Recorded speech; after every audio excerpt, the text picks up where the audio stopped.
Ketika segudang hal tak bisa kuceritakan pada Tuhan, pada keluarga, apalagi teman, dan bahkan diri sendiri, aku hanya bisa diam.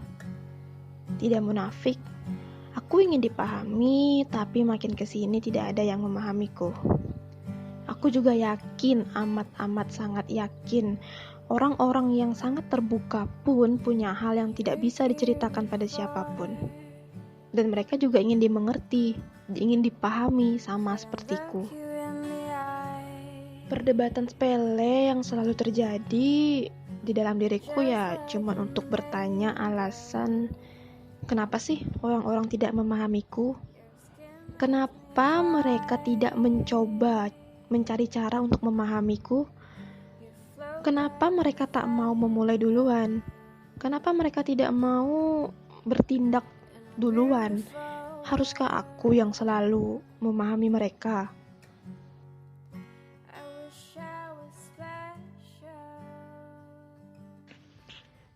Tapi sebelum aku menyalahkan orang lain, aku selalu berpikir beberapa kemungkinan yang bisa jadi faktor kesalahannya ada dalam diriku. Mungkin aku juga egois, tak mau memahami mereka. Mungkin aku menutup diriku terlalu rapat. Mungkin juga tembok yang kubangun terlalu tinggi dan terlalu tebal. Atau mungkin aku tidak menghiraukan mereka. Mungkin aku yang tak pernah bicara. Mungkin aku juga yang tak mau mendengarkan mereka dengan tulus dan apa adanya. Dan mungkin aku punya dosa yang relate dengan hal-hal itu. Oke, aku menerima faktor-faktor itu. Tapi apakah itu sepenuhnya salahku? Kenapa harus aku yang pusing memikirkannya dan pasti aku duluan yang terpikir akan hal-hal itu? Kenapa bukan mereka? Kenapa mereka tak mau mencoba mendengarkanku tanpa dipotong?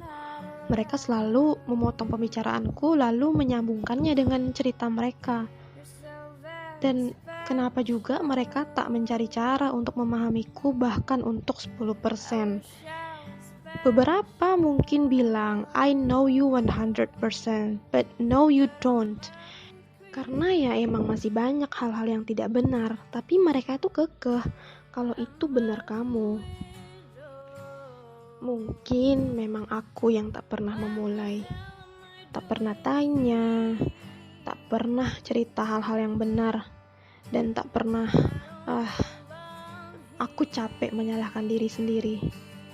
Hatiku bilang kalau Tuhan itu memahamimu 100.000% tanpa kamu harus bicara satu patah pun. Kenapa kamu tidak percaya? Oke, kalau kamu merasa tak punya siapa-siapa, tapi kamu tuh punya Tuhan. Tuhan pasti beri kamu yang terbaik dari yang terbaik. Please, percaya dan sabar. Doa terus, jangan nyerah. Please, cari cara supaya kamu tetap dekat sama Tuhan. Pasti dari situ kamu bakal yakin kalau Tuhan itu emang satu-satunya yang memahami kamu sepenuhnya.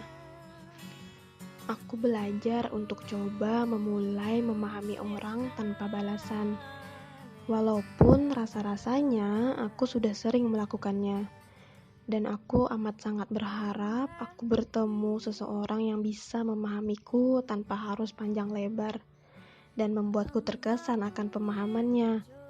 Semoga kamu juga ya mampu memahami dan ada yang bisa memahamimu tanpa ada rasa beban atau rasa yang tersembunyi.